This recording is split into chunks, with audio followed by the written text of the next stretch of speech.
எதிர்நீச்சல் தொடர்கிறது சீரியலில் பார்த்தீங்கன்னா, ராவணனின் ஆட்களால் கடத்தப்பட்ட தர்சினியை மீட்க முயற்சியில் ஜனனி தீவிரமாக களமிறங்குகிறார். அவருக்கு துணையாகத்தான், அதாவது மலை கிராமத்தை சேர்ந்த அருந்ததியும் இணைக்கிறார்.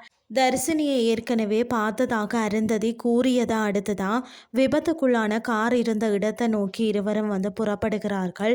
மறுபுறம் ஆதி குணசேகரனும் தனது தரப்புல ஆட்களை வச்சு தர்சினியை தேடி வாரார்.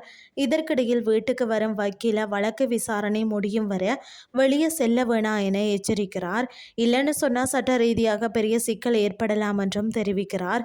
இதோடு ஈஸ்வரிய தாக்கிய ஆதி குணசேகரனின் வீடியோ ஆதாரம் சக்தியின் கைக்கு கிடைத்துள்ளது. அந்த வீடியோ நீதிமன்றத்தில் முக்கிய ஆதாரமாக மாறும் என எதிர்பார்க்கப்படுகிறது.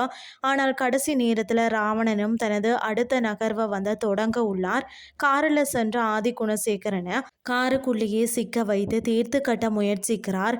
இதனால் மூச்சு திணறி மயங்கக்கூடிய ஆதி குணசேகரனின் நிலை என்ன ஆகும்? இந்த சம்பவத்தின் பழி ஜனனி மீது சுமத்தப்படுமா? இந்த அடுக்கடுக்கான திருப்பங்களுக்கு பதில் இனிவரும் எதிர்நீச்சல் எபிசோட்களில் தெரிய வரும். என்ன நடக்க போகுதுன்னு சொல்லி பொறுத்திருந்து பார்க்கலாம்.